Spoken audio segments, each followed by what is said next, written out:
Republicans ਨੇ ਅੱਜ vote ਪਾ ਕੇ ਪ੍ਰੈਜ਼ੀਡੈਂਟ ਜੋ ਬਾਈਡਨ ਹੋਣਾ ਦੇ ਸੰਬੰਧ ਦੇ ਵਿੱਚ ਇਹ ਕਿਹਾ ਵੀ ਇੰਪੀਚਮੈਂਟ ਦੀ ਜਿਹੜੀ ਪ੍ਰੋਸੈਸ ਆ ਉਹ ਸ਼ੁਰੂ ਕੀਤੀ ਜਾਵੇ।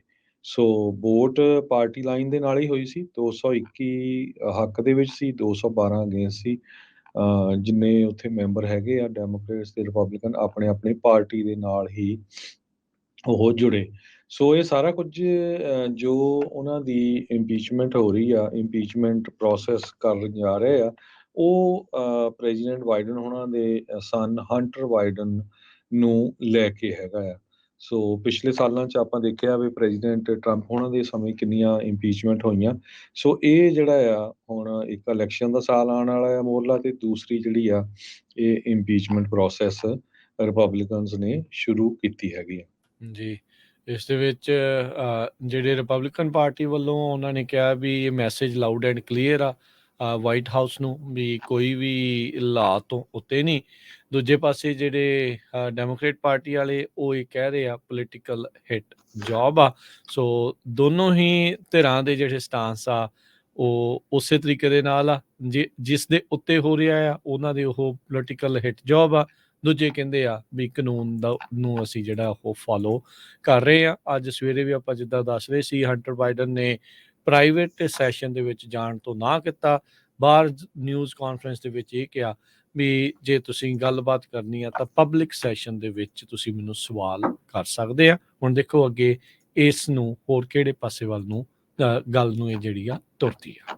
ਜੀ, ਅਗਲੀ ਜਿਹੜੀ ਹਰਜੋਤ ਸਿੰਘ ਜੀ ਗੱਲ ਕਰਦੇ ਜਾਈਏ, PG&E ਵਾਲੇ ਇੱਕ ਵਾਰੀ ਫੇਰ ਰੇਟਸ ਆ ਉਸ ਨੂੰ ਵਧਾ ਸਕਦੇ ਆ। PG&E ਨੇ ਇੱਕ ਹੋਰ ਰੇਟ ਹਾਈਕ ਉਹ ਪ੍ਰਪੋਜ਼ ਕੀਤੀ ਹੈ। ਕੈਲੀਫੋਰਨੀਆ ਪਬਲਿਕ ਯੂਟਿਲਿਟੀ ਕਮਿਸ਼ਨ ਦੀ ਇਸ ਫਾਈਲਿੰਗ ਦੇ ਵਿੱਚ ਯੂਟਿਲਿਟੀ PG&E ਨੇ ਜਿਹੜਾ ਉਹ ਕਿਹਾ ਆ ਵੀ ਉਹ ਆਪਣੇ ਕਸਟਮਰਸ ਤੋਂ $1.5 ਬਿਲੀਅਨ ਜਿਹੜਾ ਆ ਉਹ ਹੋਰ ਉਗਰਾਉਣਾ ਚਾਹੁੰਦੇ ਆ। PG&E ਕਹਿੰਦੇ ਵੀ ਸਾਨੂੰ ਕੈਸ਼ ਦੀ ਬਹੁਤ ਜ਼ਿਆਦਾ ਜ਼ਰੂਰਤ ਆ ਅੰਡਰਗਰਾਊਂਡ ਪਾਵਰ ਲਾਈਨਸ ਦੇ ਲਈ, ਟਰੀਜ਼ ਨੂੰ ਕੱਟ ਕਰਨ ਦੇ ਲਈ, ਇਹ ਚੀਜ਼ਾਂ ਲਈ ਨਹੀਂ ਬਲਕਿ ਜਿਹੜੇ ਆਪਣੇ ਫਾਈਨੈਂਸਿਸ ਆ ਉਸ ਨੂੰ ਸਟੇਬਲ ਕਰਨ ਦੇ ਲਈ। ਇਹਨਾਂ ਨੇ 13% ਇਨਕਰੀਜ਼ ਦੀ ਮੰਗ ਅਜੇ 3 ਹਫ਼ਤੇ ਪਹਿਲਾਂ ਹੀ ਕੀਤੀ ਸੀ ਜਦ ਇਹਨਾਂ ਨੇ ਆਖੇ ਜਿਹੜੇ 26% ਦੀ ਜਿਹੜੀ ਉਹ ਰਹੇ ਸੀ।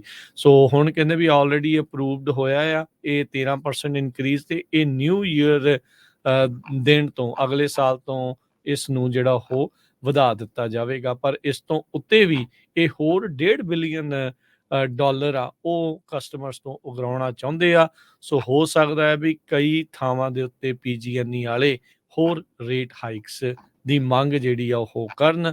ਸੋ 13% ਤਾਂ 1 ਤਰੀਕ ਤੋਂ ਵਧਣਾ ਹੀ ਵਧਣਾ ਆ। ਉਸ ਤੋਂ ਬਾਅਦ 'ਚ ਹੋਰ ਬਿਜਲੀ ਤੇ ਗੈਸ ਦੇ ਪ੍ਰਾਈਸਿਸ ਜਿਹੜੀ ਘਰਾਂ 'ਚ ਆਉਂਦੀ ਆ ਉਸ ਦੇ ਵਿੱਚ ਵਾਧਾ ਹੋ ਸਕਦਾ ਹੈ। ਜੀ ਬਿਲਕੁਲ, ਲੋਕਾਂ ਦਾ ਅੱਗੇ ਧੂੰਆਂ ਨਿਕਲਿਆ ਗੈਸ ਦੇ ਤੇ ਬਿਜਲੀ ਦੇ ਬਿੱਲਾਂ ਨੂੰ ਲੈ ਕੇ, ਖਾਸ ਕਰਕੇ ਜਿਹੜੇ PG&E ਦੇ ਕਸਟਮਰਸ ਹੈਗੇ ਆ।